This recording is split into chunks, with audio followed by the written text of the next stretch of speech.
This reminds me of being in school. You have the teacher up there, everybody's quiet. That's awesome. How is everybody this morning? Yay, that's better. Okay, let's hear it just a little bit louder. How is everybody this morning? Yay. There we go. So, my name is Serena Fazan, and I am your host and moderator for this wonderful event today at the Hospitality and Tourism Career Expo. You'll hear a little bit more about me a bit later. I'll share that. For right now, I wanted to tell you guys that we are streaming this event on the Serena Fazan Network. Yes, can you believe it? I have a network. It's pretty amazing. It's thanks to this guy right here, Court Heitman. Court. Yay! And I also host a show for Unlocking Tampa Bay, and it's thanks to that guy right there, Santiago Carrata. And I got my gumption and my leadership to keep on going thanks to this female rock star right here, our mayor, Jane Casta. Yes. We are going to have so much fun this morning, kids. So much fun. You're going to learn so much. We have a fun-filled but educational morning packed for you. And we're so happy you're here. We're going to get started, though, because we know that the mayor is a very, very busy lady. Isn't she? The first female police chief as well. But I met you as a major, right? Mayor, if you could kick us off today.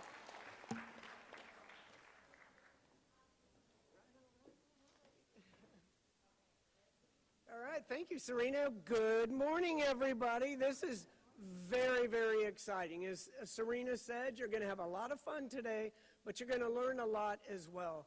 Talking about hospitality and tourism, we have the leaders. You're going to have a panel here, and they're going to be able to tell you about all of the exciting jobs that we will have here in the future. As many of you know, Tampa is on fire right now, not literally, or our entire fire department would be out there, but figuratively. We are the third fastest growing in the nation. We were named the #1 emerging tech city by Forbes magazine, top 10 for culinary and restaurants. So this is an exciting time to be starting. Each of you are the future of our city. And as Serena mentioned, I was a police chief, so you guys are allowed to leave the city of Tampa if you want to go to college and come back. We have great colleges here, so you can stay here, but you have to come back and live in Tampa because you are the future of this great, great city. And I couldn't be more proud to be standing before you as the leader. Now, I believe that hospitality and tourism is a great, great profession. It's a great place to make a life, very, very positive. You get to talk about and sell this wonderful city that we live in. You can work in restaurants. You can start your own restaurant, manage hotels. I mean, the opportunities are endless. But we were all discussing earlier, it's a great way to start out, too, a first job. You know, if you are a server in a restaurant, I worked in restaurants when I was young, and you really learn a lot of life skills. You learn organization, you learn dispute resolution, you learn how to handle different personalities, and on top of that, you make a lot of money. So that's a great bonus right there. But you guys are going to hear a lot of good things today. You're going to, I hope, that everybody leaves, or most of you leave here today with a job offering. How wonderful would that be? And I wouldn't be a good mayor if I didn't mention the city of Tampa. We have hundreds of jobs, summer jobs, that we are providing, and we're paying $15 an hour. And those, yes. And those jobs are in all kinds all kinds of areas throughout our city, and we have so many jobs in the city that people don't think of. We have 4,600 employees in the city of Tampa. We have scientists, we have architects, we have lawyers, we have solid waste, we have water, we have it all. Communications, I know that there's a group from Blake that is filming this today. So all kinds of opportunities with the city of Tampa as well, and you get to be part of a great family. One thing we really need are lifeguards, and we will teach you, train you, certify you, and $15 an hour, and you get to hang out in the pool for the summer. That sounds like the coolest job I could imagine. I'm thinking about applying for it myself. But I wish you guys all the best of luck. Remember, you are the future of our city, and please take every opportunity to go outside your comfort zone.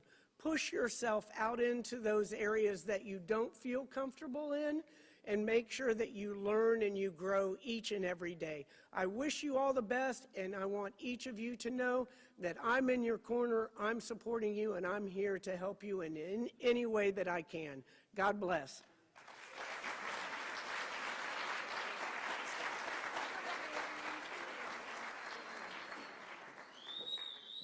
I know, she's amazing. She's a rock star, isn't she?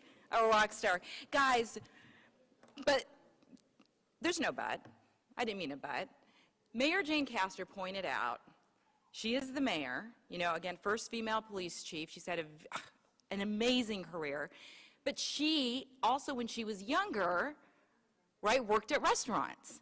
So many of you in the room might want to pursue hospitality and tourism. Or maybe a lot of you don't even know what you want to do. But I'm sharing, if you do, whatever career you choose, hospitality and tourism can lead you to that career. I promise to share a little bit more about me. So, I grew up in the journalism broadcast world. And again, and you'll hear more from the panel, but thanks to Court Heitman, right now I actually have my own network. I worked in traditional news, but now I have my network. I host for Unlocking Tampa Bay. But you know, all through college, I waitressed and I bartended. And yes, the mayor is right. You can make a lot of money doing that as well. It helped me get through school. 6 years, but 6 years because I was hit by a car, not 6 years because I was partying around. I know, believe it or not. But anyway, waitressed and bartended all those years, but it taught me so many skills, just as the mayor talked about. It teaches you to be organized. It teaches you to be patient. It teaches you how to talk to people. It's a wonderful, wonderful place to start. And as the mayor also mentioned, I mean, hopefully, as you guys walk out of here, each and every one of you, if you want, can get a job. Because right now, we live in such an amazing city with so many amazing opportunities that you get to benefit from. Speaking of that, what do you think you are? The mayor mentioned it. Who are you guys? Exactly. Can we say that just a little bit louder? Future leaders, the future of this city, and the future of America. And many of you were once one of these guys. We have an all-star panel. Again, we have a wonderful morning plan for you, and we're going to start with our all-star panel. And then I'm going to do some housekeeping tips later on. But why don't we invite our all-star panel up to the stage, and I will introduce them after they sit down. Gentlemen and one lady today. Yay.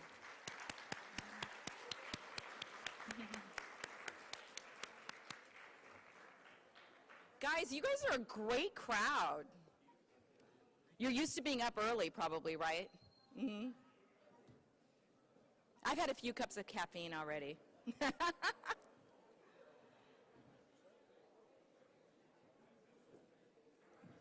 Wow, this is so great having you guys here. So I wanted to let our all-star panel know, when you do speak into the microphone, to please just turn it on. I have been told by the wonderful audio crew here that it's very easy to do.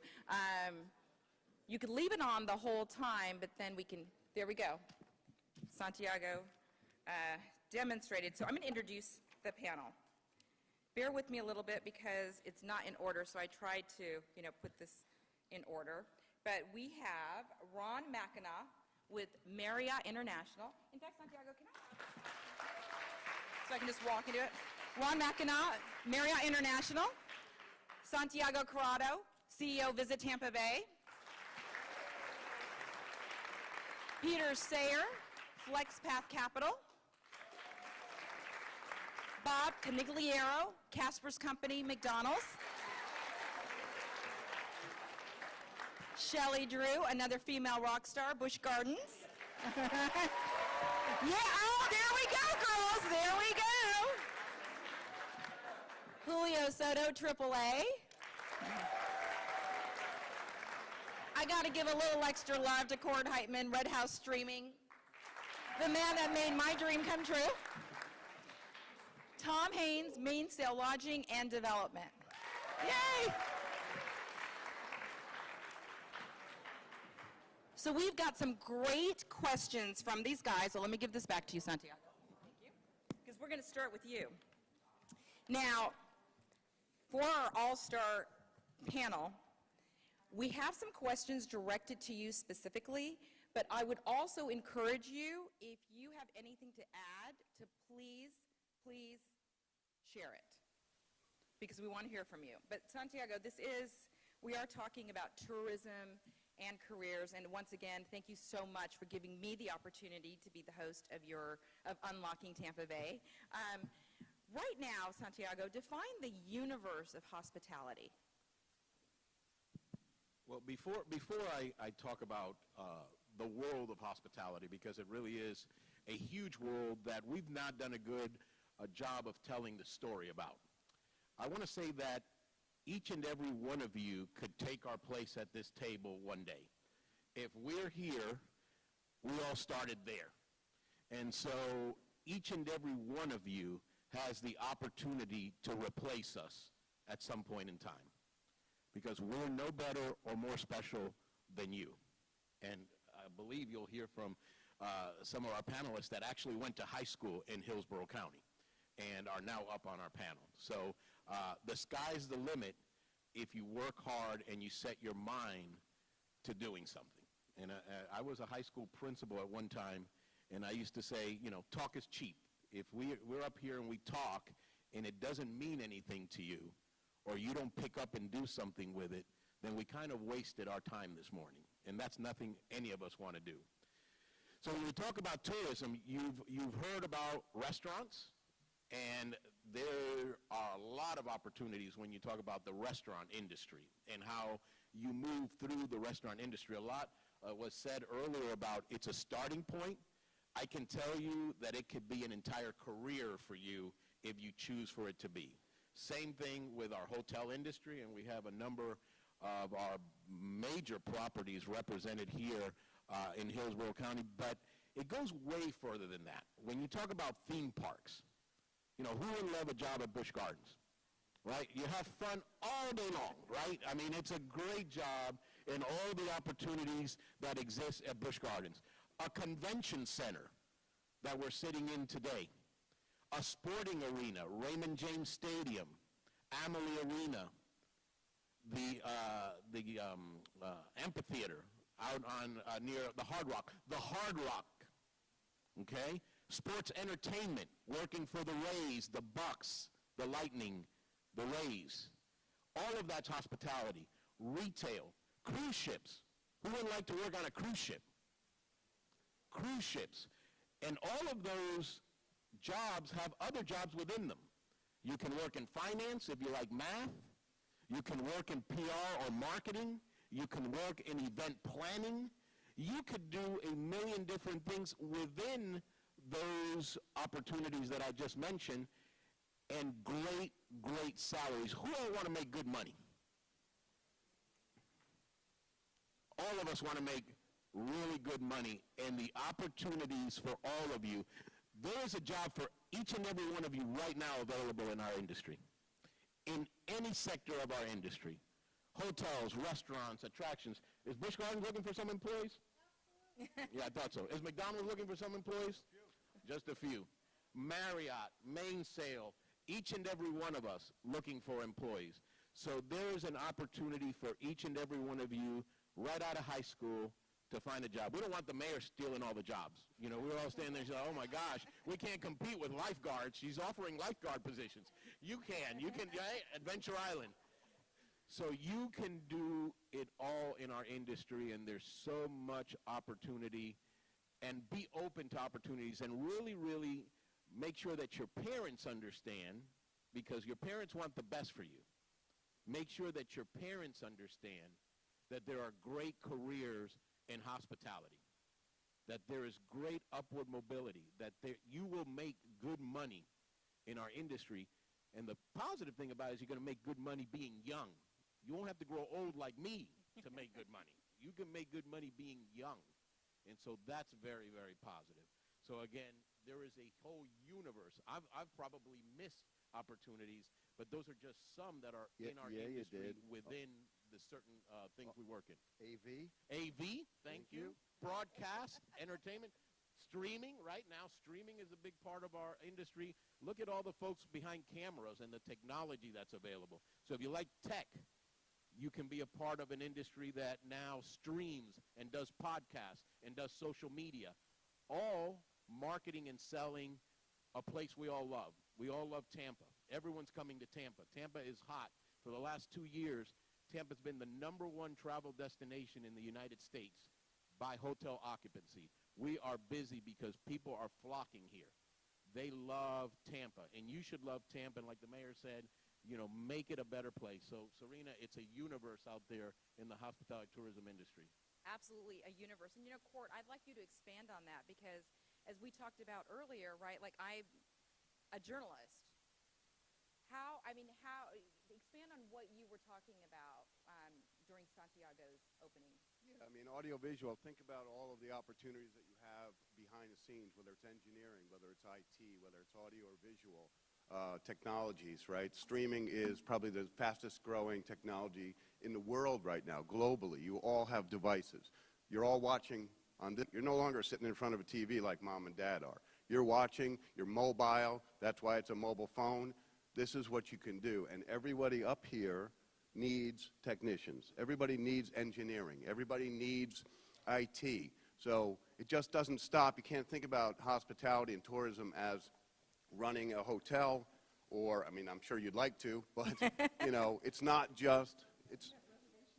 You have POS, I'm sorry. No, go for it. You have reservation systems, you have POS. We've got digital menu boards out there that we need technicians, we need folks that can gravitate to those things. I know digital displays, all of those things. So, you know, they're spot on. When they talk about the hospitality field, it's endless opportunities.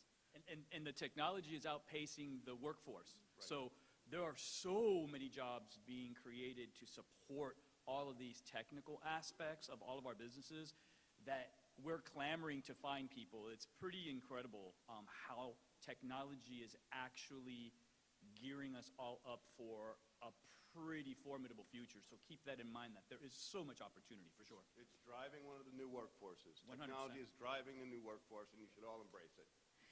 For the panel that has not spoken yet, because we're all actually answering, we've heard from 3 answering this question, what does hospitality represent? So Ron, why don't we start with you on that question, and then we'll go to the panel members we have not heard from yet. Great. So for us in the hotel industry, first of all, I've heard a lot of offers of jobs with Busch Gardens and lifeguards, but we have some jobs with air conditioning in the summer, so feel lucky for that. I know I enjoy it in the summer, at least. You know, for us, hospitality really represents the opportunity to open our doors and show everybody what a great market we have and have fun. I mean, if you look across this panel, I don't think any of our jobs lack the fun factor. And you want to have a job you enjoy, right? And with Marriott Hotels, we look at it this way. You get your foot in the door in any job, and then you can grow it from there into any one of the different disciplines. Because we always, hospitality sometimes has as Santiago and Bob Morrison and I always talk, we don't do the best job of promoting what other jobs we have, because sometimes people just think of hospitality as the restaurant server, which is a great job. I think half the table may have started at that point in their career. But there are a lot of other jobs within the industry, as you've heard, that once you get your foot in the door, you can determine which direction do I want to go. Absolutely. So, Peter, why don't you answer that? What does hospitality represent? Sure. Good morning, everybody.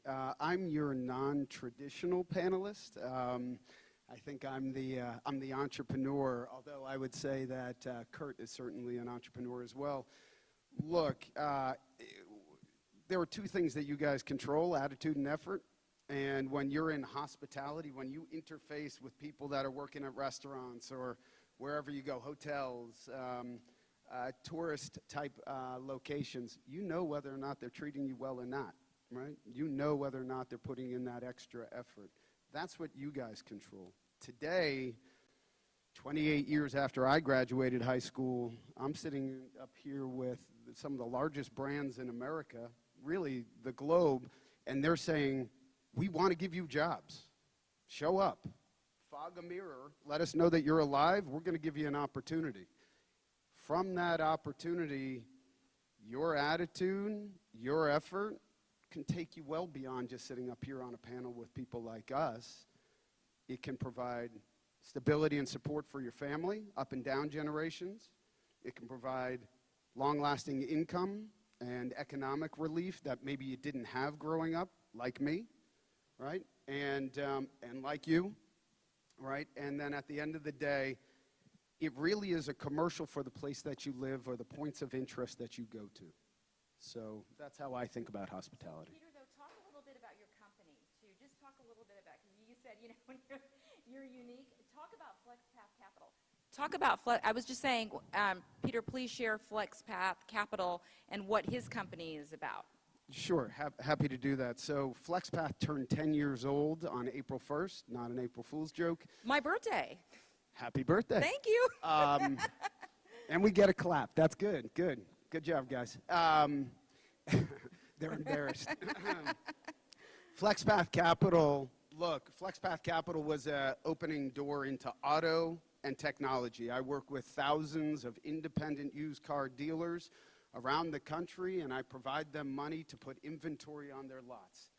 Not super exciting. However, I get to compete with the largest banks in the world because we focused on our technology, our workflows, all the things that fancy people talk about, and we're doing really well. That also opened the door for two other companies that I founded, invested in. One is in real estate, one is big data. We talk about location-based analytics. When you go into a McDonald's, when you visit Tampa Bay and any one of the locations Santiago is concerned with, we can measure who's going there. We can measure how long they stay, what their demographics are, what their interests are. So when I think about tourism as it relates to, in this case, the company's name is Driveline, I say if you care about any geolocation anywhere in the United States and you can point and click, I can give you information. We're taking in 6 billion observations a day. Look at those eyes. 6 billion observations. Yes, girl. Yeah, it's a big number. It's almost a wacky number, right? 3 trillion observations since the beginning of last year. There is so much opportunity for you, if you like tech, if you like money, if you like finance, to come in and pitch a guy like Bob and say, here, this is a neat little piece of tech. Let me tell you how it can affect your business. You know who's going to listen? That guy. And you know what he's going to do? Because it's his job, he's going to figure out a way to get you into his business, provide you with all the structure and support that you're looking for, and allow you to be entrepreneurial within a structured environment where you can take risk and fail and still come out the other side with support and somebody that's pushing you forward.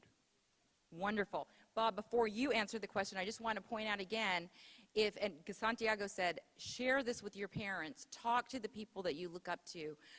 You can share what's going on right now. If you look up my name, Serena Fazan, or Red House Streaming, the easiest way would probably be Facebook, and you'll be able to find the video later on. But if you wanted to share it live right now, we would encourage you to do so. Bob, we want to hear from you. Oh my gosh, we haven't heard from you yet. And Tom, I haven't forgotten you at the very end. All right, Bob. So what does hospitality represent was the original question, and for me, it's been my life. And and I have been able to understand the size and the scope of hospitality and what it means to all of you, and especially to me, because my job description is deep and wide. I do a lot of things. We have 4,000 employees at Casper's company. We own 60 McDonald's restaurants and the Oxford Exchange, everything in it, and a couple of other restaurants and other businesses. And the net of everything that we do, from handing that little princess her Happy Meal to your McFlurry to whatever it is, all has a net result. Happiness, a smile. All the community events that we do, the speaking to you in your classroom when I go out there, the net is happiness. We generate happiness. That's what hospitality means to me. And happiness isn't that what you all pursue out there? It's in the Declaration of Independence when we talk about inalienable rights. Life, liberty, and the happiness. Yeah, you all know it. Well, how the hell do you pursue it, and how do you know when you catch it?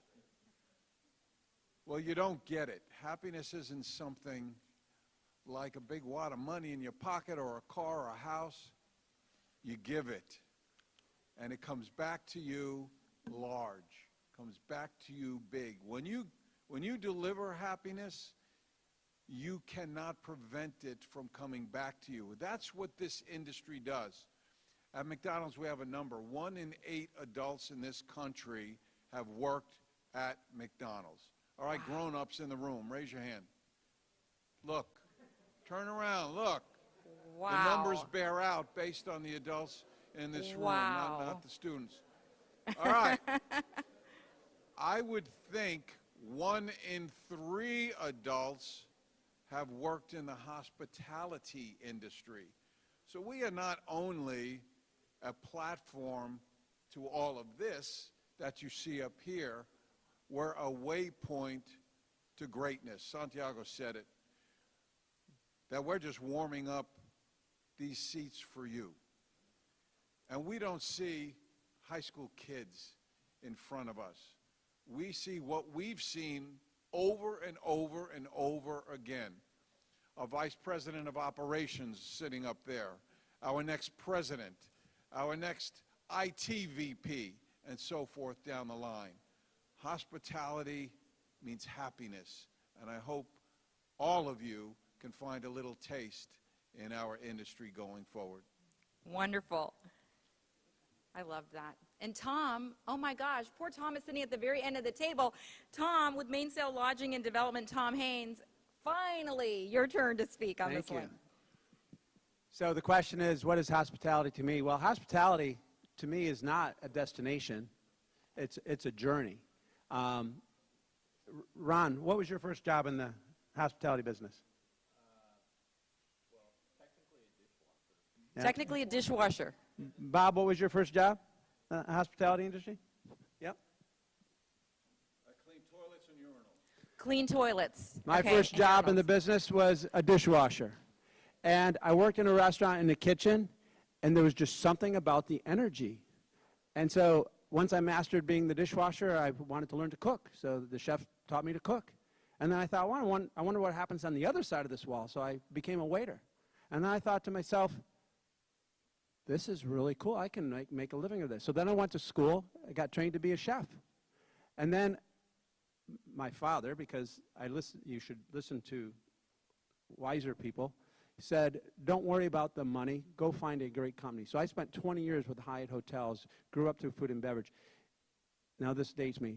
In nearly 40 years of being in the business, I've had probably 18 different jobs. They started here, and they went this way. And every time I moved to another position, now I only worked for 3 companies.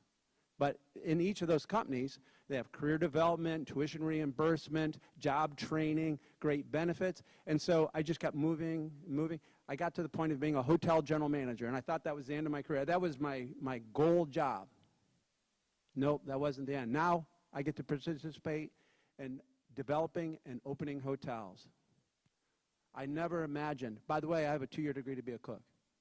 All of that experience came from working in the business and enjoying what I was doing and working for great people who saw something in me that I didn't see in myself. And I think we all have those people in our lives that we can point to. That's what, so it's not a destination. So when you think of hospitality, you think, well, I don't want to be a waiter my whole life, or I don't want to be a cook my whole life, or I don't want to be anything my whole life. It's not a destination, it's a journey. And it's a fun journey. Guys, are we inspired yet? And we've just scratched the surface, right? So inspiring. Wow. Wow. Bob, talk about happiness. I'm pretty happy right now. Seriously, what a great morning. What a great morning. All right, let's go to our next question. Julio, this is for you. Julio with AAA. What does hospitality, we talked about what hospitality means to you, but please share your background and your experience. So good morning, everybody. And my first thought is I am very much one of you and a product of this energy and this engagement. I say that because I am a very, very, very, very proud graduate of Jefferson High School. Now, I could have gone to any high school, to be fair. To be fair, it's any high school.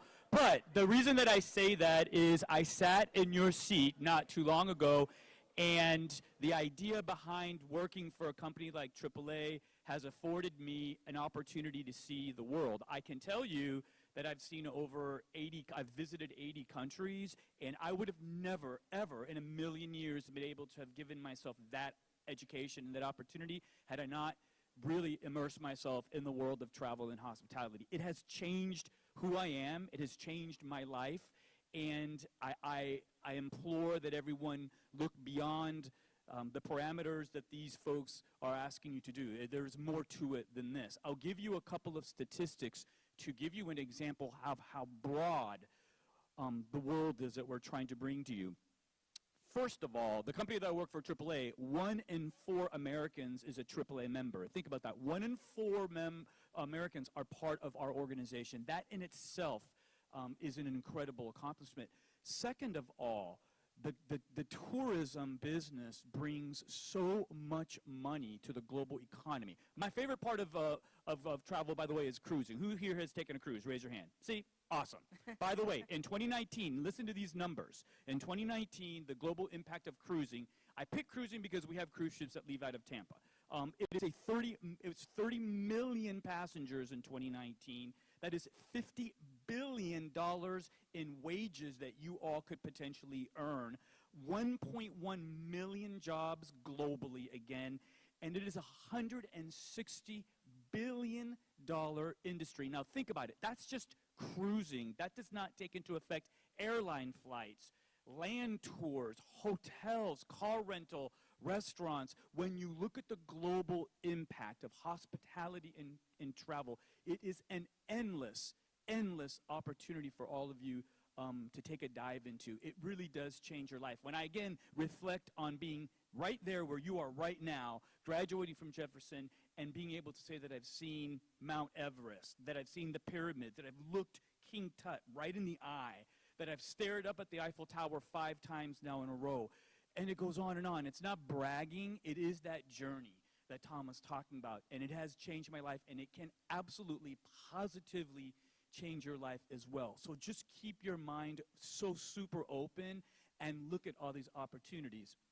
AAA is that kind of company that embraces their employees and basically asks me on a daily basis, what else? What else can you do? Expand your own horizons, and that's really the path and, again, the journey that you want to be on. So, Serena, to me, travel is everything. It is an obsession. It is a passion. It is an education. It is a cultural immersion. It is a better understanding of humanity, which is what we all need these days. So, I think it's a great path for anyone to start. Where it ends, it doesn't really matter, but give yourself that opportunity to explore and to see the wonderful world that we live in. So that's my story, Serena. Julio, thank you. And I know we got the Jefferson students were very excited to hear that you came from there. By chance, any of you guys, Shelley, here's Shelley with the mic. Hi, everyone. My story, when I was your age, I started in the theme park business. I started at SeaWorld, and I was filling sipper cups. So when I was your age, literally, I would go home and my hands would be dyed pink from all of that juice. I stuck it out. I then got promoted to be a cart attendant, and I got to interact with our guests at that point. And I think that it's a career that just grabs you. We talked about happiness. Happiness is what you do. Happiness is how big your heart can be filled. And, you know, being in the theme park industry, it's always the opportunity. People come to the parks because they want to have a great time. They want to have a great experience. They go on vacation because that's something that they want to do as a family, or they want to do it with their friends. It's our job in this industry to make the most of that. People come because they want to have a great time, and it's our job to really embrace that and make sure that they leave with that same experience. So just growing up in the industry, that's what really grabbed me, was being able to make someone's life happy, making them leave the park for the day and say, wow, that was a memory of a lifetime. And that's truly what hospitality is about. It's about creating memories for people and for guests and for families. And having that opportunity and getting your foot in the door on the ground level, I will tell you there's no better way to do it. I've had the opportunity to travel through working in the theme park industry. I lived in Japan for 9 months, opening up Universal Studios Japan. I got to open the Wizarding World of Harry Potter. I moved to Busch Gardens because I had this other great opportunity to then come and be a part of this amazing company as well. So there are so many things out there. So hospitality, I will tell you, is a fabulous career to get into. Thank you, Shelley. And, you know, I want to turn it back. Thank you, Shelley. Tom, I want to turn this question to you, and you talked about some of it already on why hospitality. Certainly, you know, we've had to pivot. I mean, Santiago has seen that, tourism, we've all seen it. What keeps you passionate about your industry? Well, I sum it up in a simple phrase. I've never had to work a day in my life. That is something that happy old people say, that chose the right career. And I wish for you that you get to one day say that to yourself. And what I mean by that is, if you enjoy what you do, we spend most of our life working. You wake up in the morning. I get excited every single day. I'm as excited today as I was in my first job working inside of a hotel. A 1,220 room hotel, 30 stories. I couldn't wait to go to work every day. I feel that same way today. And so, and we've all said it, my job at its basic fundamental is to make people happy, to bring a smile to people's face,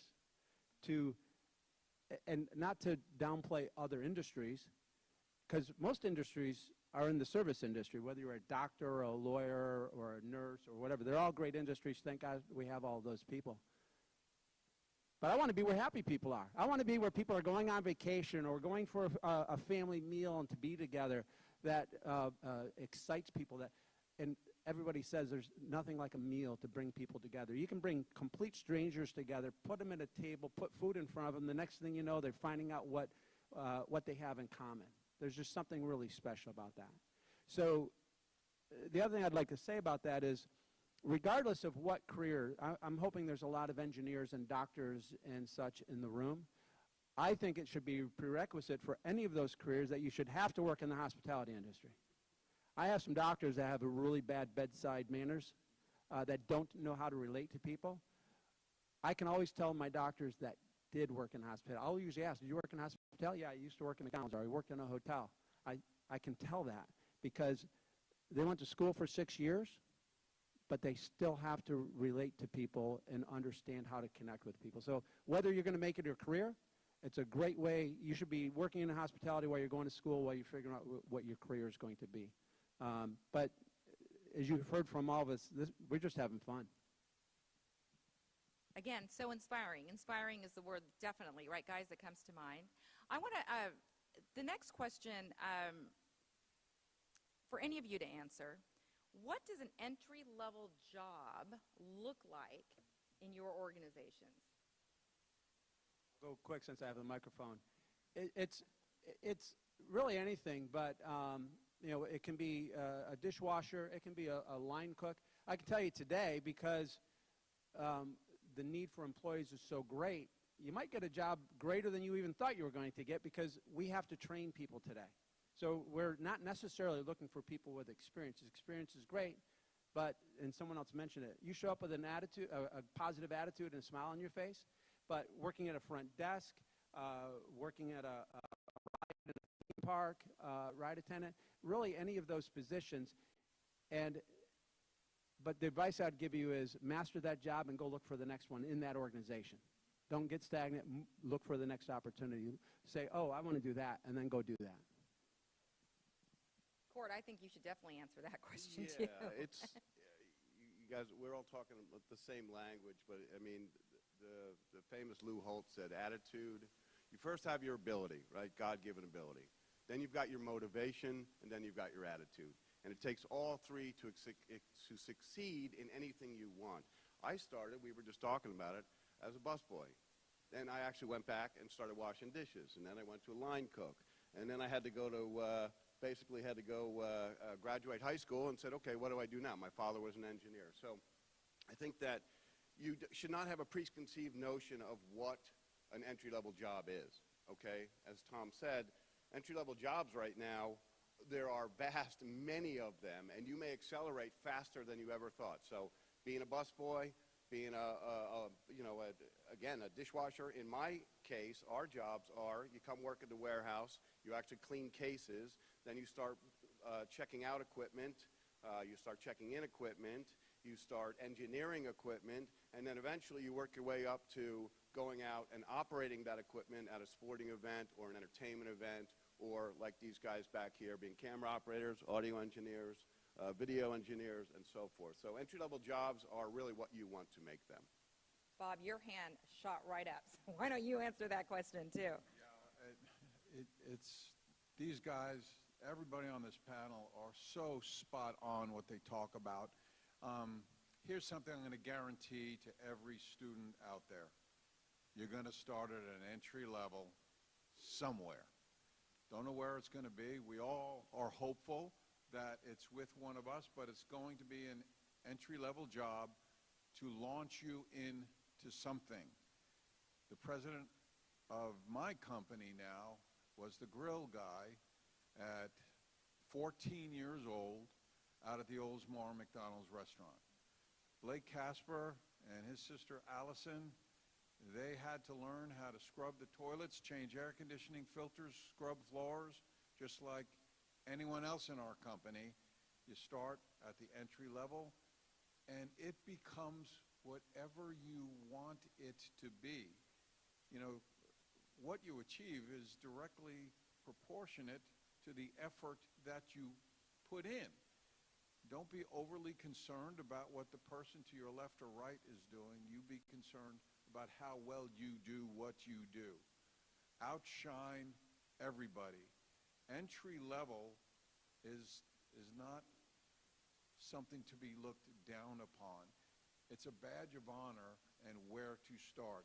Everyone up here and all the teachers and administrators that are around you all started somewhere at an entry-level position, but it's your launch pad to where you want to go. For me, like I mentioned, my first responsibility was scrubbing toilets and urinals. This position at McDonald's called lot and lobby. You keep the restrooms, the lobby, and the parking lot clean. I had the cleanest toilets and urinals you ever did see out there. We didn't have these smelly things you put in the restrooms. They smelled great because the way I cleaned them. Back in 1975, when I was doing that, I know, God, my mom wasn't even born then. I know.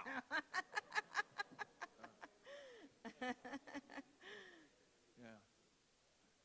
We had ashtrays on the table. Smoking was allowed in the restaurants. I didn't just dump the ashtray and put it back on the table. I polished it. And I didn't just put it on the table. I centered it perfectly in between the salt and pepper shaker. And I got noticed. And there's something in the industry, in all industries, it's like a natural law. What natural law is this? Gravity. You can't get away with it. Well, in our industry and most industries, there's business gravity. That is, you do a great job, you're going to get noticed. And doors start flailing open for you. And you start moving up. And you go from the guy cleaning the cages at his job to a trainee in the technical field. And for us, you go from running a position in the restaurant to running an area in the restaurant. Instead of being responsible for you, one person, now you're responsible for 5. And then you go into the management training program. You're responsible for a shift. Then you become a general manager. We hand you the keys to run a multi-million-dollar business. And then we give you the keys to your own company car. Things happen from really clean toilets and urinals. And Motivation, right. And it can happen for you as well. You know, Bob, so Santiago, I would be remiss if we did not ask you that question, because you are the CEO of Visit Tampa Bay, the CEO of what we're talking about, right? Tourism. Talk about what Bob said about getting noticed, because you came from an educational background. Did you ever in a million years think you'd be here today? Yeah, I don't want to upset Bob down there, but I'm a Burger King guy, right? Oh! I know this is being taped. Sorry, Bob. But I had a number 7 last night. I had a 2 cheeseburger, large Diet Coke last night, and it brought happiness to me while I was in the drive-thru. You know, there's something to be said. God, I don't want to start a Burger King McDonald's, or I really don't.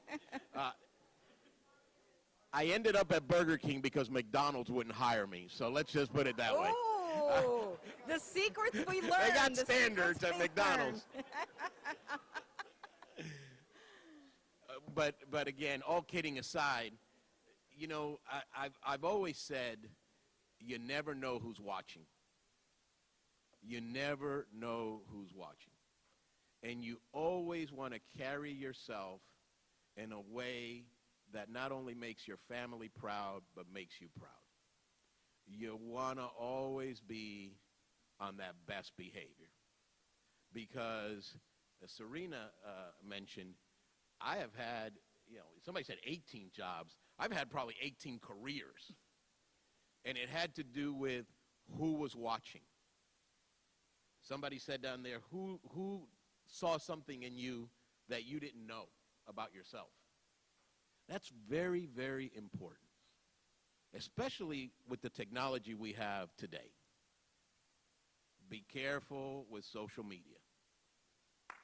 Be careful with social media. It doesn't go away. When we were kids, we could do stuff and maybe somebody would forget,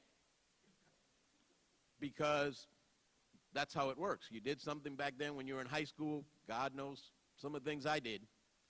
That's why McDonald's wouldn't hire me and Burger King did. But there was no social media and there was no fingerprint. We didn't have cell phones. We didn't have camera phones. And you all have this great technology in your hands. He can follow you around based on your cell phone. He knows what you like. Your cell phone is a fingerprint of you. Have you ever wondered how you get these bings from Instagram or TikTok about something you're interested in? Because the technology is following you. So behave in a way that will make you proud and will make people around you proud. I went from working at a barbecue restaurant, bussing tables, washing dishes, to Burger King doing the Whopper line, to being a school teacher, a middle school principal, a high school principal, director of Parks and Rec for a city. I've worked for 3 mayors. I've run this convention center, and I'm the president and CEO of Visit Tampa Bay, and I'm no better than any one of you. But I behave in a way that makes me proud and makes my family proud. And I treat other people the way I want to be treated. And that is critically important. No textbook will teach you that.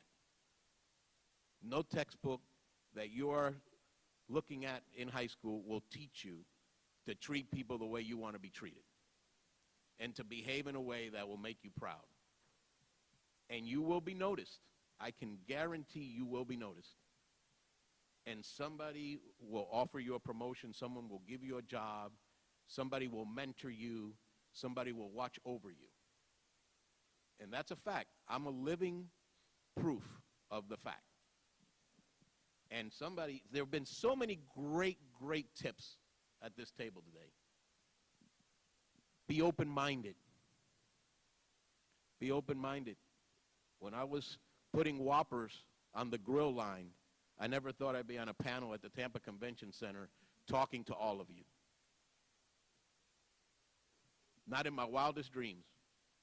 Different city, Burger King, Whopper line. Tampa Convention Center, president of Visit Tampa Bay talking to you. So think about that. That journey, the hard work, we're like you can do it. We want you. Think about this. Jobs that are fun, that you can make great money, and we all want you. Think about that. I think there's a line in Hamilton, you know, it happened while we were in the room, or whatever that line is. I'm not really good at it, right? It's happening while we're in the room. There's all these opportunities for you, and it's great, paying, fun career jobs, and we all want you. I'd love to be in a room like that. I'd love to be in a room where I'm being offered career, prosperity, fun, and I'm wanted. Think about that. We want you. You're the future. The mayor told you, you're the future of this city. If you go off to school, come back, because we want you here. Look at the diversity in this room. Why do you think people want to come to Tampa? Because of you, because we look like this, because there's this great diversity in culture and history in Tampa. Look around the room. There's strength in all this diversity in this room. Huge strength. Coming from the educator. Always teaching, Santiago. So Peter and Ron, I have some questions for you now, too. Gosh, I know. Great life lessons, right, guys? My gosh, my goodness. Okay, so Peter, let me ask you, how in your industry specifically, because, you know, as you said, you are unique here, Court 2, I would say. What is your, how does entrepreneurship relate to hospitality and tourism in your industry? I mean, massive question. First thing, I'm just going to reiterate, attitude, effort. Honestly, that's all you have to show up with, right? You control it. Hospitality and tourism, and I sat up last night thinking about it because I'm not a hotel guy, not a restaurant or bar person. I don't say, welcome to Tampa, let me show you around. That's not what I do. I listen to everybody up here, and everybody's got their story, and everybody's got their journey. I wish that every day that I was working, I thought I wasn't working, and I was happy. I grind. That's how I do it, right? You know, an entry-level position in my companies, you come in and you grind, and we pay you a lot for it. And if you don't do well, you're gone, right? And I think that's a fair handshake, right? It's, I'm going to treat you with respect, you treat me with respect. Where that breaks, move on to the next, right? So when I think about hospitality or tourism or any of that as it relates to any one of my businesses, the real estate business, I own car washes. You want to talk about experience? When you guys have your own car, if you have your own car, right? You want it to look fresh. You want the wheels to look shiny, right? You know, it's Friday night. You want to do your thing. How you look, how you present yourself to your social network That's no different than how you run a car wash. It's if you come into my car wash, you want to have good service, you want your car to be clean, and we want you to come back. If we don't provide those things for you, you don't come back, my revenue goes down, and my operator's in trouble. So how do I think about hospitality and tourism? It's everything. It's absolutely everything. From me selling to a auto dealer, right? Selling money to an auto dealer, not a hard sale. Getting people to, move their cars through my car washes, all of that, it all has to do with interacting with people. It all has to do with providing them with good experiences as it relates to you and or the product that you're putting in front of them. So I'm not going to quote Hamilton or anything fancy like that. I don't know if anybody's seen Central Intelligence here with Kevin Hart and The Rock, right? So I'm going to quote something out of that movie. It's where, Kevin Hart is in his office and The Rock is in there and he's trying to get him out and he's saying something to the effect of, are you in or are you out? And Kevin Hart's like, I'm out. And The Rock goes, well, first you got to be in before you get out, right? My guidance to you is this. We all tell you our entry-level stories about cleaning toilets and flipping burgers and all of that other stuff. That doesn't sound all that much fun to me, right? And it didn't back then either. But you have power. You really do. This isn't BS, right? You really do have power to come to these brands, to these organizations, and tell them what it is that you want. I want to be Bob Canigliaro someday. I want to be Santiago Carrata. How do I do that? And if it's, hey, you got to wash toilets, then wash the hell out of those toilets, right? And move on to the next. And you won't be in that position long. Attitude and effort, right? Natural law of gravity, all of that stuff. But most importantly, once you get in, they're going to give you training.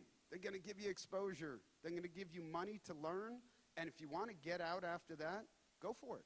Go start your own company. Go live your dream. Go travel. Go get the training. I also want to just take a quick opportunity to thank two of my colleagues, Suzanne Matthews and Larissa Laraga, for putting on this entire event. Yes, they're in the back, guys. They're in the back.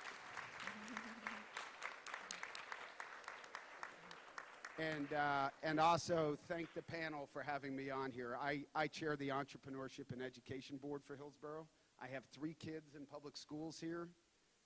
Whether you come back to Tampa or not, rep your brand, right? Tampa's your home. Go out there, be the best that you can be, right? Come back, spend money here. It's going to work to your benefit and your family's benefit. Thank you so much, Peter. Rounding it back to tourism, though, Ron, let's go to you now. What are the preferred entrepreneurial skills employers are looking for in this specific industry, in your specific industry with Marriott International? Well, when you think about Marriott, it is a big company, so we're probably not viewed as the most entrepreneurial because we have a lot of structure, right? And people would think, well, if I go work at a big hotel that has all these structures and policies and practices, I don't get the opportunity to have that entrepreneurial skill or exposed. But what we provide is that opportunity for training. Because before you can be an entrepreneur, unless you want to fail a lot, which isn't a bad thing, because to be successful, you got to shoot a lot of hoops to make it in the basket. You have to really understand the business. So what we provide is that opportunity to really learn that business, pay you well for it, give you training.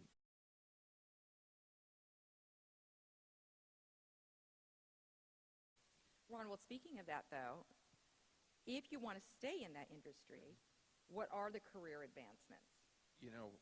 I started, many years ago when we had very few hotels, so we had this linear path, and you had to go from this job to that job to this job. Now we have so many different brands and so many different disciplines within all our brands, it's more of a horizontal path. So as everyone's mentioned, there are jobs cleaning toilets if you are interested in that. But we also have a job where you could be the concierge and give restaurant recommendations, or you could be a restaurant server. And then from there, you can decide, well, I'm a restaurant server, but tomorrow I want to work in finance. And you can work in finance, sending people bills or collecting among you, whatever role that is. And then from there, you can say, well, no, you know what? I think I want to manage the revenue side of the business and determine what decisions we make and what groups we take. And if that doesn't work, you can go sales, or if it works, even better, sales. And then you can go over to events, and it's just never-ending opportunities. It's up to you. You know, I always kid in our orientation and ask people, all right, who in here wants my job? Because I sat in that same seat many years ago. And normally only half the room raises their hands. So either they're bashful or they really are happy with what their current job is. And there's nothing wrong with either decision. But if you want my job, we're here to help you get that job. You might have to move around a little bit. But as I mentioned, we have so many brands, so many hotels, you can move around now in a city and grow your career. So it's endless. It is endless, isn't it? It's a journey. So here's the next question, and Bob, we'll let you start with this one. And anyone else who would like to answer, what benefits and perks does your company provide? Yes, you. Benefits and perks, Bob. And the industry. What do you feel? What do you feel the benefits and the perks, or just, you know, even the industry in general provides? And then I'll open up that question to the rest of the panel if anybody would like to take that question as well. Right now, it's a very aggressive battlefield out there, not just in our industry, but everyone is hiring. You can't go down the street without seeing 100 now hiring notices in and around businesses, on billboards, and so forth. So it's a very competitive marketplace out there to keep your employee levels where they need to be. How many of you, with a show of hands, have been to a restaurant or a business that had their doors locked or their hours changed because they didn't have enough help at the business? How many of you have seen that out there? Wow, look at that number. So, what are the businesses doing to address that? They're amping up their benefit packages, and they're offering more to entice you to come in. So, and we're no different.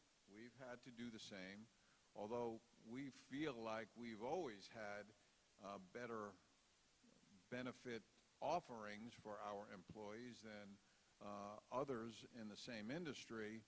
We had to amp them up even higher. So we have benefits, and I'll talk in session 1 in detail about them, but just a few of them that did not exist 2 years ago that exists now. We now have a health plan program for entry-level employees. We have child care services for entry-level employees. We have a lift 50% off if you have transportation issues. We have bus passes and 50% off of lift codes for you to take a lift ride into work. And there's a bunch more. Salaries have all gone up, and hours have all been augmented, and it goes on and on. Like I said, in session 1, I'll talk more in detail about that. But we've all had to do different things to try and say, we're the one, come over and see me, come and look at me. That's why we're all here today as well, because we don't exist without you. And it's a great time right now, guys, for you, for your generation. It is such a wonderful time. You're more you have of so many opportunities. You're more of a big deal than you may know. But one thing I tell students, when you all start applying in volume and we start getting this pile of applications, we discriminate. Not by race, creed, color, gender, or religion. No, I know I got some big wide eyes when I said that. It's okay. It leads into another question for Shelley Drew. Business managers discriminate in this way. They are going to hire the best possible candidate that is going to make them, their company, and their business look good. How do we figure that out? Well, you give us either online or text or fill it out, your autobiography in a slice. Your whole life is in your application that we need to know. That's part of it. The other part is how you carry yourself when you come in. Are your pockets packed full of that confidence? Do you stand tall? Do you have a nice firm handshake, eye contact, and a smile? You're hired. Yeah. You're hired. Yeah. You're hired. I mean, those are the things that we're looking for. And then we look down at that and we ask that question, what's your GPA?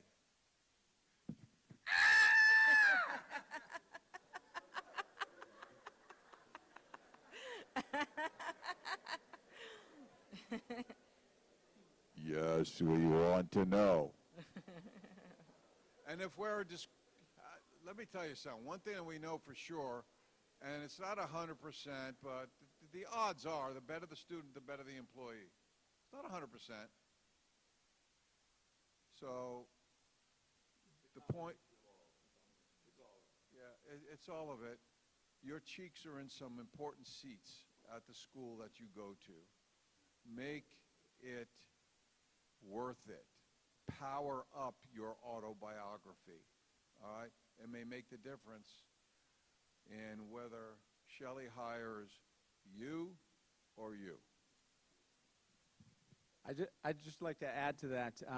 For those of us up here, we have all interviewed thousands of people, thousands of them. And I can usually tell in the first, I say 30 seconds of an interview whether I'm going to hire that person. But then I have to have an open mind to go through it, but usually within the first 5 minutes. And it's interesting interviewing someone who's never had a job before, because you can't look at their work history because they don't have one. So I look at the GPA. That tells me something. But it's all about the way that person projects themselves. And I always say, if I could interview your parents, I don't need to interview you because I know the values you have. That usually helps me a great deal.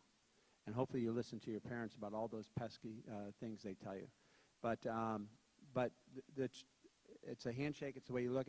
It's the pride you put, the time you put in preparing yourself to go to that interview that tells us that you're actually into it. If you just show up and we ask you questions and you're like, what are you passionate about? What do you like to do? Nothing really. I mean, you'd be shocked how many people give that as an answer. What are your extracurricular activities? I don't have any.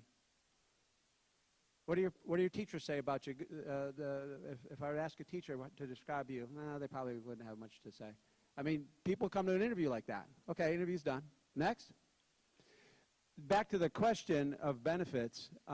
In the hotel industry, one of the benefits, and the hotels we operate, a lot of them are affiliated with Marriott, like Ron, the hotel room discounts.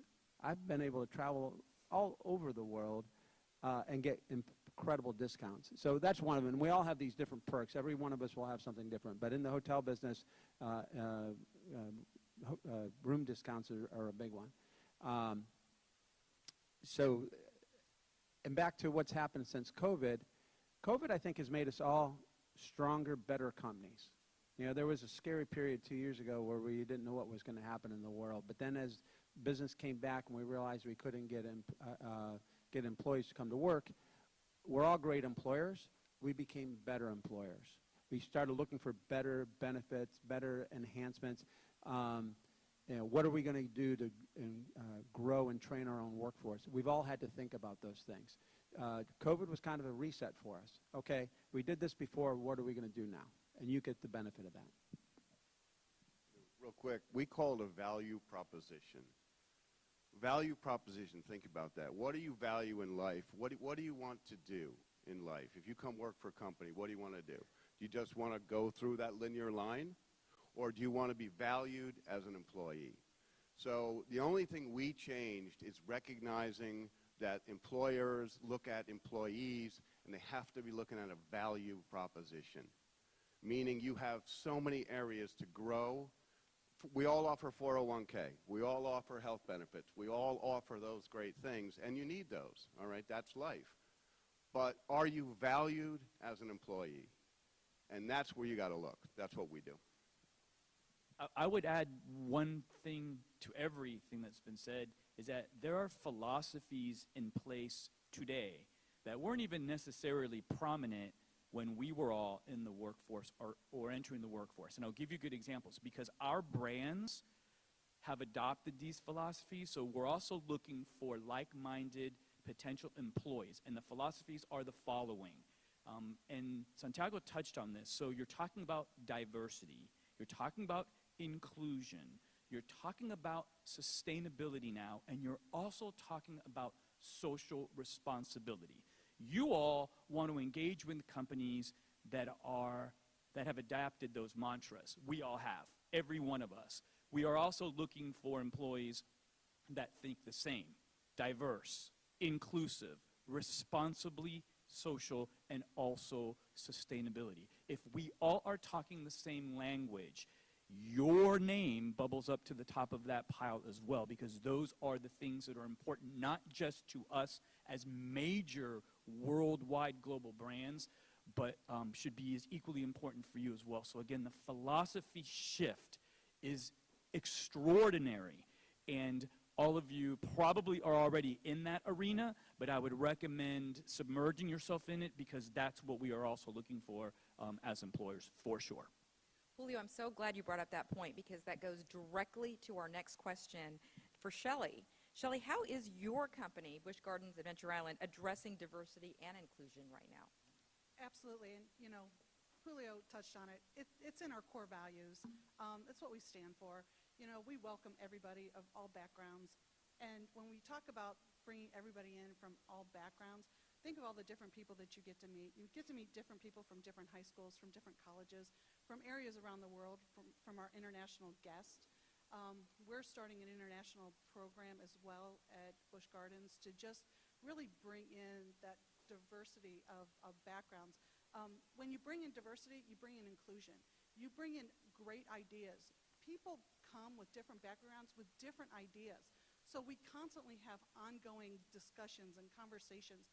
Your idea isn't going to be the same as the person sitting right next to you. So it's so important that we are adding that to our core values, and that we bring all of that to the table, because everyone's opinion is important, and every opinion counts. So I think that that's just something that's real important, not only for us as an employer, but also for you as an employee or as a team member coming to work for us. We talk a lot about, what we can do. One of the really cool things, just taking that and bringing people together, you've got an opportunity. You're getting your feet in on the ground floor. A lot of companies, our company included, we offer tuition reimbursement. How many of you want to go on to college? How cool would it be if you have a job that you can go to, you can work part-time, that's also going to help you pay your tuition as you go through school? So then, when you graduate, you don't have those big student loan bills, right? So those are some things that, that we want to offer, we want to offer our team, as well as, not to mention the theme park perks. You get to bring your family, your friends, and whatnot. But again, you're going to make lifetime friends when you come and you work for any of these companies. I have lifelong friends that I started with when I was 16. One of them is currently a vice president of Cedar Point in their food service industry, or their food service area. So, I mean, you look at your friends, the friends that you're sitting with at your table, as you guys grow your career. It's actually pretty amazing, and you have those friends for life. So, again, it goes back to diversity and inclusion, you're going to have lifelong friends whenever you start at your entry-level job. And everybody brings value and ideas, and it's important to understand those and listen to those. Shelley, thank you. Tom, you touched upon this. All of us actually have, but this question is open to the panel. How has the pandemic changed the opportunities available at your companies?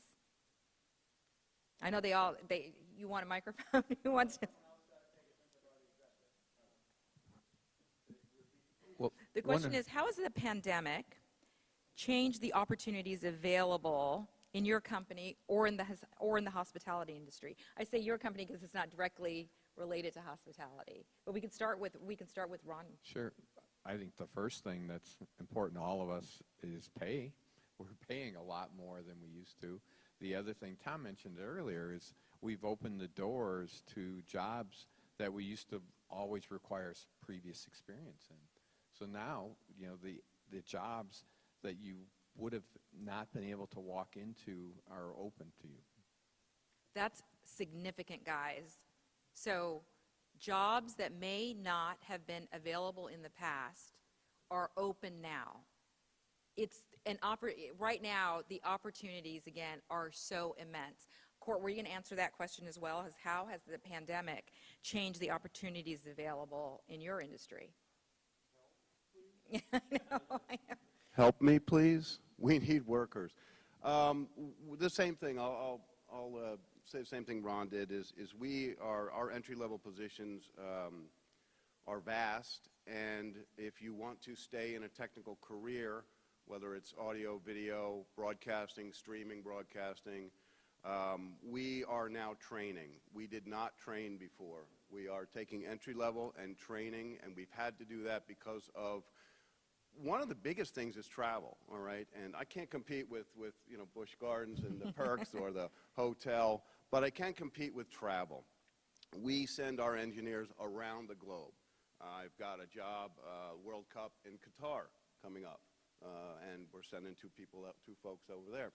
So training is in-house now. We used to have to go to college. Then you would come to us. We're taking kids right out of high school and saying, if you want to have a career, we will train you. And that's really how we've accelerated through COVID.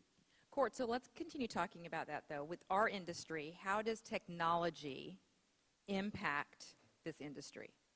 I think everyone out there is impacting our industry, not technology. Well, this is technology right here. Okay, literally, you know more about, you have more power, and to, you know, reiterate the sentiments here, be careful. This is your digital footprint. It's also a tool for you to use. How many people edit their own videos and put them on Instagram or TikTok? It's the whole room, right? That's Raise it? your Just a hands. couple? Do you guys do that? There's a lot of them there, right? There you go. Everybody does. So everyone's right. So if you want a career in broadcasting and production and live event space, you're already in it. You're already doing it. So it has changed our career because we no longer have to teach you what ones and zeros are. We don't have to teach you analog. We don't have to teach you what video is. We don't have to teach you what audio is. You're already doing it. So it's a good thing for us. Just real quick, think about this. So the technology is so outpacing everything else that in the past, when somebody would ask me, what's a perk for travel? I'm like, well, we can send you on a free cruise, or we can send you all over the world on an airplane. By the time you guys are up and running, we will probably be able to send you to outer space. And that's Virgin Galactica right now. So think about it. Before, the perk was, yeah, take a cruise to the Bahamas. The perk now is, I can send you to Mars. So there you go.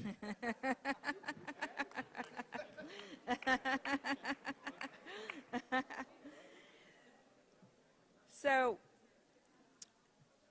I'm going to ask if, Santiago, we have one question for you, and then I'm going to ask Suzanne and Larissa for you. How is your time so far going, guys? Is anybody at a massive time crunch right now, or no? You guys are good? Okay, good. It's all the schedule of this place. We're on your schedule today. How does that feel? Santiago, because what I would like to do, you know, we're going to have breakout sessions, and you're going to have the opportunity to talk to some of these guys more in depth. I want Santiago to close this out, but what I would like to do, if we could, is open up the floor for a few questions. Suzanne's looking at me like for a few questions from some of you guys. I'll walk down to our all-star panel. I mean, what an amazing opportunity, right, to have these guys here. So we'll let Santiago close it out first with this question, though. Santiago, what does the future of hospitality and tourism look like, especially here, in Tampa Bay? Well, the future's hard to predict, right? I mean, if we could do that, we'd be very, very special. I can tell you that human nature for the most part means growth, adventure, exploration, travel. Most of us want to go see something. Most of us want to go and experience something. So travel and tourism will be around. It's been around for the ages and will continue to be around for the ages. It's how we're adapting to an ever-changing world. We've talked about technology. We've talked about a global community. We've talked about diversity, equity, and inclusion. We've talked about how this industry needs to be more flexible and provide more perks and better salaries and better careers. All of that is happening as we're sitting here today. And so I think we can end where we started. The opportunities are limitless. You have the power. It is, I think I mentioned, I've had a number of careers. I wish I had had just one career, this one, because it's a great way to end the ride, and it's a fun ride. And so I think I mentioned one time, you don't know what you don't know, and you really don't know how much fun this industry is and how well you can do in this industry until you get in it. And so I can tell you that, you know, fundamentally, travel and tourism may not change because it's about visiting new places and taking in new cultures and immersing yourself in a different experience. But how we do it, and we talk about going to Mars and things of that nature, I think the world will be a wide open place for all of us. And if the pandemic taught us anything, is that we can't do without travel. People, as soon as they could get out, got out. As soon as people could drop masks and leave their homes and go to restaurants and go to theme parks and get on airplanes and get on cruises, they did it. And we're experiencing that now. People are coming here because they want to experience travel and tourism. So the future is very, very bright in our opinion. Court has something Yeah, to add. I just want to say one thing, too. We're all talking like it's fun. It's not. It's hard work. It's really hard work. It's what it boils down to. It's hard work, but you can have fun doing it. If you enjoy what you do, it's a cliche, but I really don't go to work because I'm having fun, right? But it is hard work. And the other thing I'll say about an entrepreneur, which I didn't get to say, is an entrepreneur is one thing. You're not afraid to fail. Don't ever be afraid to fail, because get back up and do it again. Love those words, guys. Okay, I know. Yes, I know. They're amazing. Come on. So I am going off script. I have some housekeeping details. I'm going off script, though. We can't take too many questions, but I'm going to open up the floor to questions. This is your chance. Raise your hand if you have a question for one of our all-star panels. Here we go. And again, I wish I could go to all of you, but we don't have, you know, time. Stand up, honey bunny. Okay, what is your name? Maura from Armwood. And, okay, Maura, how old are you? I'm 18. Okay, so who is your question for? My question is for Bob. So when you said you were scrubbing toilets, we know you weren't having fun doing that. So what really motivated you when you were at that job that time, not knowing you were going to grow from there? What motivated you to go to work every day? Great question. There's only one microphone on the table now because I have the other one. The motivation initially to go to work every day is life support. I mean, you need to have an income to pay for the needs to run your life and support your family, and that's the initial motivation. Whether you stay there or move on depends upon what Kurt said, how you're treated at your place. Feeling like you have value. I was going to college. I started late in this business. I was 21 years old. I was married way too young, and I had a home and expenses. And my parents were not wealthy. I was paying for my own college education. As Epps, I'm 18 years old, and I go to Lato High School. My question was Mr. Peter. As an entrepreneur, what gave you the motivation to keep going? Because having an entrepreneurial mindset in high school is extremely hard, and I just want to know how did you do it? High school's really hard, right? Life is really hard. Great question.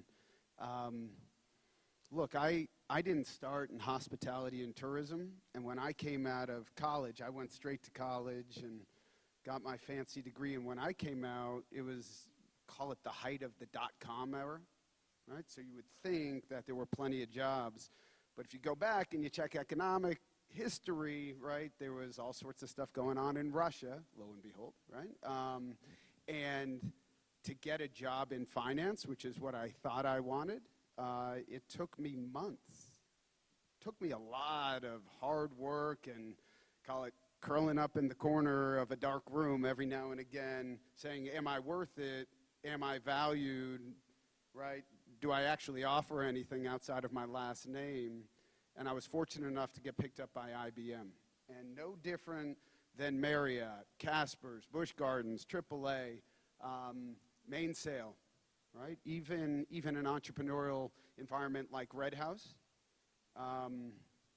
That training, that exposure, it kind of opened up my eyes. It taught me business. It taught me finance. It taught me how to sell. It taught me how to put together a presentation. It taught me how to value the person that was sitting in front of me, how to speak to them, how to present them my business card. I mean, stuff you don't even think about, right? Stuff that, you know, like when you're out with the crazy uncle and the crazy uncle does something crazy and you're like, oh my God, I'm never going to do that, right? In business, you kind of need that Sherpa, if you will, to kind of train you on what is good etiquette, right? What's good process? What's good presentation? How should I dress? How should I look? How should I prepare? And then I left IBM. I did something entrepreneurial. I cut my salary down by 80%. I joined a family business.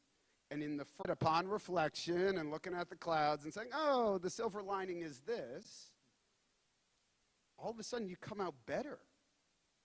You have more to offer. I can relate to you. We don't know each other. I bet you within 5 minutes we have something significantly in common, probably 10, right? And that curiosity, that drive, I see it in you right now. You're going to be successful. So I went back in, and then I came back out again. I got more knowledge. I got more training. I built my network to be significantly greater, not proactively all the time. I didn't always have it in my mind that I wanted to network. But when I did launch, I thought I knew everything. And within 2 weeks, I realized, hey, being an entrepreneur doesn't mean doing it by yourself. It means finding people who are better, smarter, more capable than you, motivating them to work with you, pushing them forward to be successful, knowing that if they're successful, they're going to pull you along. They're going to pull along your dream. 10 years later, I mean, I couldn't tell you that I was going to own 3 different companies and sit on this board and be a fancy guy sitting up in front of you, right? There's just no way. And today, it's a crisis of riches. I get to work really hard. I worked till 3 o'clock this morning, right? Just to make sure that I was out ahead of my day, so that way when I left, my hair wasn't, you know, specifically on fire, right? But I did that because this is important to me. Spending time with my kids, important to me. Making sure that my wife remembers who I am, important to me. Coaching my kids lacrosse, getting involved with my community. I moved down here 6.5 years ago and I wanted to be anonymous.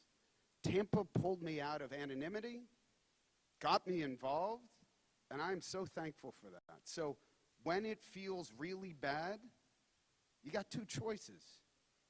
Literally, that's it. It's very binary.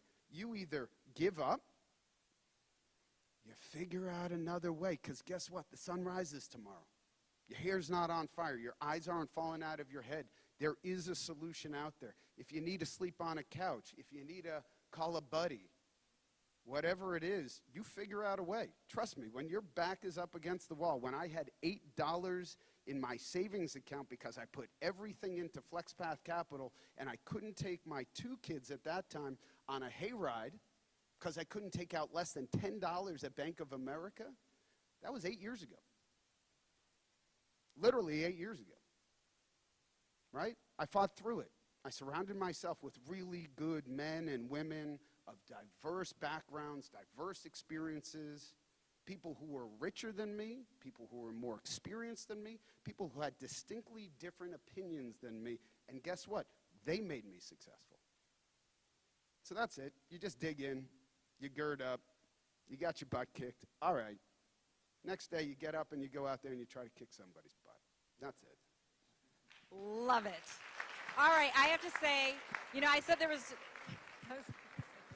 I know both of these guys. All right, I said there was only time for one more question, but this young man hailed me down. So did this one. So, what is your, stand up, please. Stand up, please. Stand up, please. Such words. Okay, what is your name? Jordan. Jordan, and where do you go, Jordan? And what grade are you? I go to Hillsborough and I'm in 10th grade. Okay, so who is your question for? Santiago. Santiago. So my question is, when you didn't get hired at McDonald's, what mindset did you have to keep pushing forward? I love it, though. That is true. Sorry, Bob. I think that question is for Bob. I think that question is for Bob. When you're in high school, right, and we've all been there. Somebody said high school is tough. It was tough, right? You're balancing being popular and being able to have a part-time job and still have a great GPA and do all those things.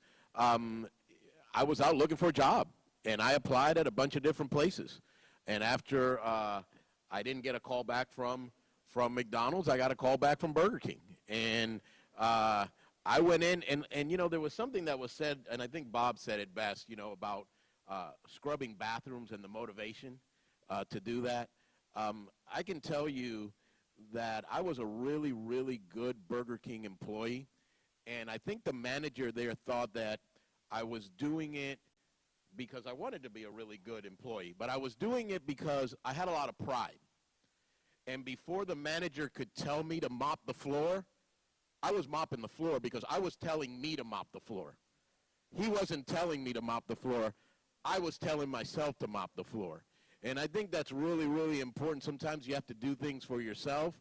And I think that motivation carried through to other jobs and always doing things before somebody told me to do them and rise above the expectation. So, we've all interviewed a bunch of different times for things. We've interviewed people, and we've also interviewed for a lot of different things.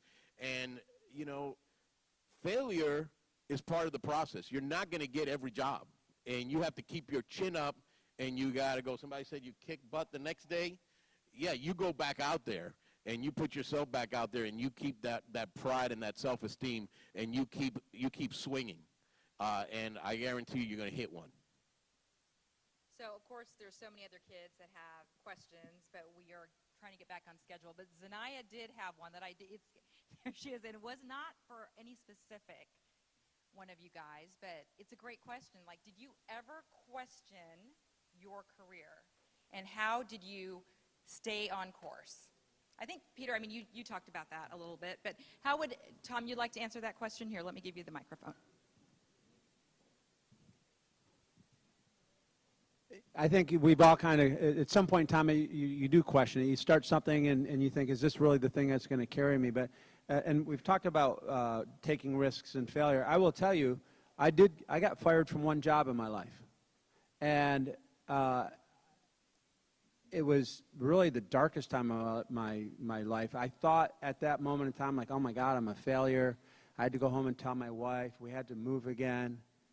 What at the moment was the darkest time in my life, now reflecting back many, many, many, many years, was the most significant part of my life. It helped define who I was and who I wanted to be and what was really important. And you learn from those lessons, so you have to have that adversity. And I questioned at that point in time, well, am I in the right business? You lose some confidence. And I did some soul searching, and I thought, nope, this is really what I want to do. And I went back out there, and I kicked some butt because I wasn't going to let it bring me down. It brought me down a minute, but then you have to pull yourself back up and get back to it again. So, and I think everybody's probably had a situation like that where, but I am so thankful. The Bill Gates quote, success is a terrible teacher. I needed to have that failure to really help me identify what I needed to focus on to become better at what I was doing.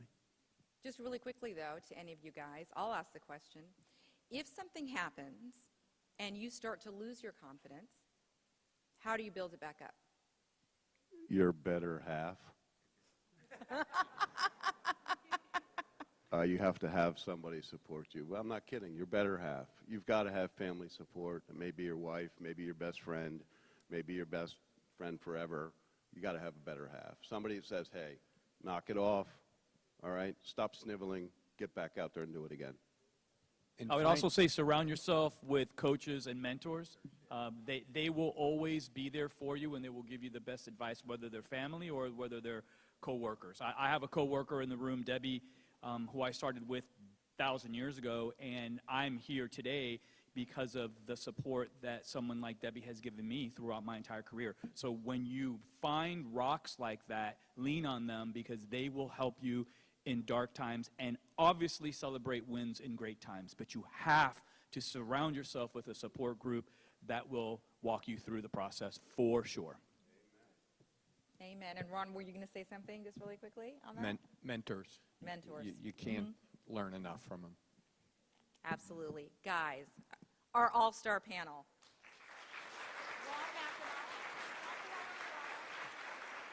Peter Sayer, Bob Cognigliero, I did it. Shelley Drew, Julio Soto, Court Heitman, Tom Haynes, thank you so much. Do they not deserve a standing ovation? Gentlemen, Shelley.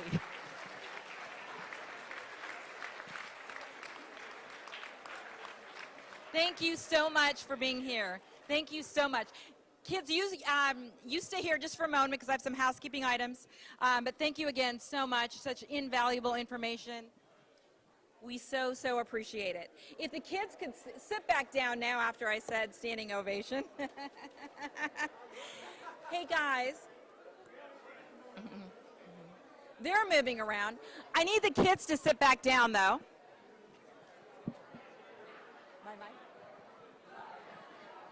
Hey, kids, can you sit back down?